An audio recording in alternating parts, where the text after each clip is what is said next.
بسم اللہ الرحمن الرحیم۔ السلام علیکم ورحمۃ اللہ وبرکاتہ۔ محترم ناظرین کرام، مسلمانوں کے وہ بچے جو بالغ ہونے سے پہلے ہی انتقال کر گئے، ان کے ساتھ قیامت تک کیا معاملہ کیا جائے گا، اور مشرکین کے نابالغ بچے کیا جنت میں جائیں گے یا جہنم میں، اس کی مکمل تفصیل جاننے کے لیے ویڈیو کو آخر تک ضرور دیکھیں۔ ابو سعید خدری رضی اللہ تعالیٰ عنہ سے مروی ہے کہ رسول اللہ صلی اللہ علیہ وسلم نے فرمایا، قیامت کے دن جب مومن لوگ آگ سے آزادی پائیں گے اور امن میں آ جائیں گے تو دنیا میں جو جھگڑا حق کے بارے میں کرتے تھے، اس سے زیادہ سخت جھگڑا وہ اپنے رب سے مومنوں میں سے ان بھائیوں کے بارے میں کریں گے جو جہنم میں داخل کر دیے گئے ہوں گے۔ وہ کہیں گے، اے ہمارے رب، ہمارے بھائی ہمارے ساتھ نماز پڑھتے، ہمارے ساتھ روزہ رکھتے اور ہمارے ساتھ حج کرتے تھے، پھر بھی تو نے انہیں آگ میں داخل کر دیا۔ اللہ تعالیٰ فرمائے گا، جاؤ جنہیں پہچانتے ہو انہیں آگ سے نکال لو۔ وہ ان کے پاس آئیں گے اور ان کے چہرے سے انہیں پہچانیں گے جنہیں آگ نے نہیں جلایا ہوگا۔ ان میں سے کچھ ایسے ہوں گے جنہیں آگ نے نصف پنڈلیوں تک کھایا ہوگا، کسی کو ٹخنوں تک جلایا ہوگا، اور وہ انہیں نکال لیں گے، پھر کہیں گے، اے ہمارے رب، جن کے بارے میں تو نے ہمیں حکم دیا وہ ہم نے نکال لیے۔ اللہ تعالیٰ فرمائے گا، جس کے دل میں 1 دینار وزن کے برابر بھی ایمان ہے اسے نکال لو، پھر جس کے دل میں نصف دینار کے برابر بھی ایمان ہے اسے نکال لو، حتیٰ کہ جس کے دل میں 1 ذرے کے برابر بھی ایمان ہوگا اس کے بارے میں بھی اللہ تعالیٰ حکم دے دے گا۔ ابو سعید رضی اللہ عنہ نے کہا، جو شخص اس بات کی تصدیق نہ کرے وہ یہ آیت پڑھے، سورۃ النساء آیت نمبر 40۔ یقیناً اللہ تعالیٰ 1 ذرے کے برابر بھی ظلم نہیں کرتا، اور اگر اتنے وزن کی نیکی ہو تو اسے دگنا کر دیتا ہے اور اپنے پاس سے اجر عظیم عطا فرماتا ہے۔ وہ کہیں گے، اے ہمارے رب، جن کا تو نے ہمیں حکم دیا وہ ہم نے نکال لیے، اب آگ میں کوئی بھی ایسا نہیں بچا جس میں کوئی بھلائی ہو۔ پھر اللہ تعالیٰ فرمائے گا، فرشتوں نے سفارش کر دی، انبیاء نے سفارش کر دی، مومنین نے سفارش کر دی، اب ارحم الراحمین بچا ہے۔ پھر اللہ تعالیٰ آگ سے ایسے لوگوں کی 1 یا 2 مٹھیاں بھر دیں گے جنہوں نے کوئی نیک عمل نہیں کیا ہوگا، وہ جل کر کوئلہ ہو چکے ہوں گے۔ ان کو آب حیات نامی پانی کے پاس لایا جائے گا اور یہ پانی ان پر ڈالا جائے گا تو وہ اس طرح اگیں گے جیسے سیلاب کے پانی کے بہاؤ میں کوئی دانہ اگتا ہے۔ ان کے جسم موتی کی طرح چمکیں گے، ان کی گردنوں میں اتقاء اللہ یعنی اللہ کی آزاد کردہ کی مہر ہوگی۔ فرمایا، ان سے کہا جائے گا کہ جنت میں داخل ہو جاؤ، جس چیز کی تم تمنا کرو گے یا جو چیز تم دیکھو گے وہ تمہیں دے دی جائے گی، اور تمہارے لیے میرے پاس اس سے بھی بڑھ کر ایک اور چیز ہے۔ وہ کہیں گے، اے ہمارے پروردگار، اس سے افضل اور بہتر اور کیا ہے؟ فرمایا، اللہ تعالیٰ فرمائے گا کہ میری رضامندی، اب میں کبھی تم پر ناراض نہیں ہوں گا۔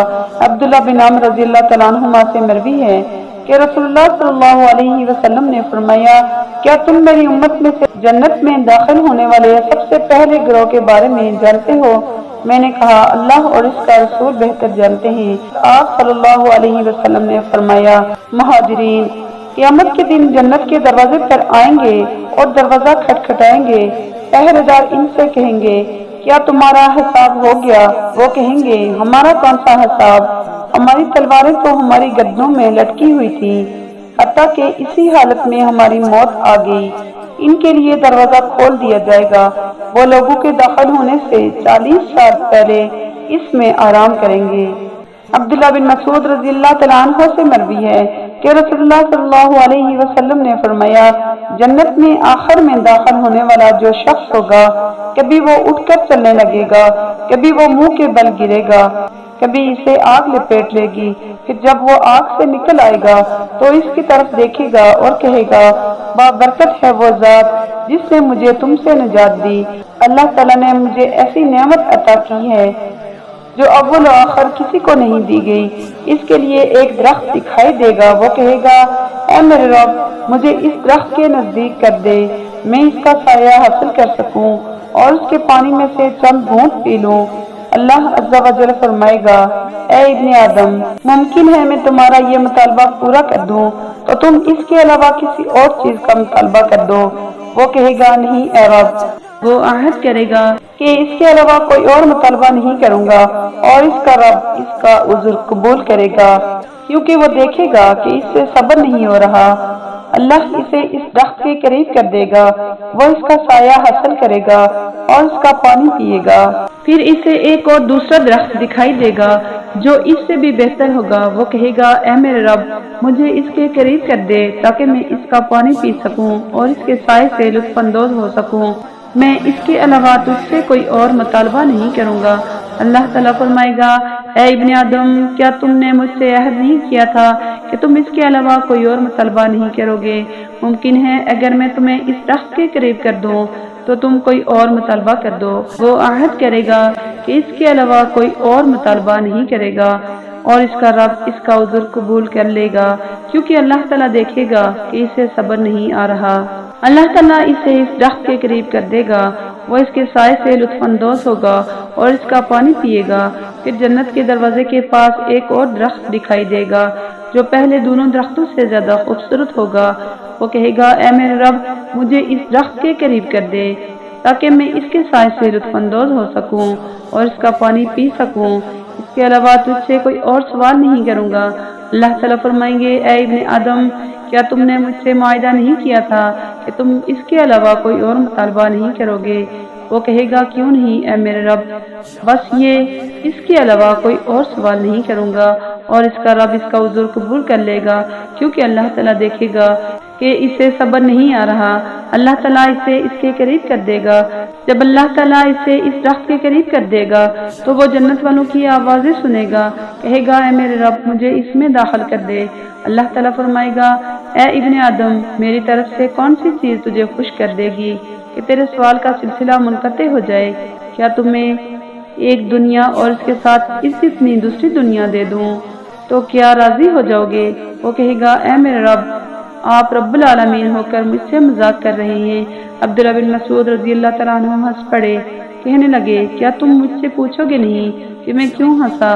لوگوں نے پوچھا آپ کیوں ہنسے؟ عبداللہ بن مسعود رضی اللہ تعالیٰ عنہ نے کہا رسول اللہ صلی اللہ علیہ وسلم بھی اسی طرح ہنسے تھے۔ لوگوں نے کہا اے اللہ کے رسول صلی اللہ علیہ وسلم، آپ کیوں ہنسے؟ آپ صلی اللہ علیہ وسلم نے فرمایا اللہ رب العالمین کے ہنسنے کی وجہ سے۔ جب اس نے کہا کیا آپ رب العالمین ہو کر مذاق کر رہے ہیں؟ اللہ تعالیٰ فرمائے گا میں تم سے مذاق نہیں کر رہا، میں جو چاہتا ہوں اس پر قادر ہوں۔ ابو ہریرہ رضی اللہ تعالیٰ عنہ سے مرفوعاً مروی ہے کہ مسلمانوں کے بچے جنت کے ایک پہاڑ میں ہیں، ابراہیم علیہ السلام اور سارہ علیہ السلام ان کی کفالت کر رہے ہیں یہاں تک کہ قیامت کے دن وہ انہیں ان کے ماں باپ کو واپس کر دیں گے۔ ابو مالک رضی اللہ تعالیٰ عنہ کہتے ہیں کہ نبی کریم صلی اللہ علیہ وسلم سے مشرکین کے فوت ہو جانے والے نابالغ بچوں کے بارے میں سوال کیا گیا۔ آپ صلی اللہ علیہ وسلم نے فرمایا وہ جنتیوں اہل جنت کے خادم ہوں گے۔ اللہ تعالیٰ سے دعا ہے کہ اللہ تعالیٰ ہمیں ایمان والی زندگی گزارنے کی توفیق عطا فرمائے اور ہمیں نیک اعمال کرنے کی توفیق عطا فرمائے، ہمارا خاتمہ ایمان پر فرمائے اور ہمیں جنت الفردوس میں اعلیٰ مقام نصیب فرمائے، آمین۔ اگر آج کی یہ ویڈیو آپ کو اچھی لگی ہو تو اسے لائک کریں، شیئر کریں اور ہمارے چینل کو ضرور سبسکرائب کریں۔ السلام علیکم ورحمۃ اللہ وبرکاتہ۔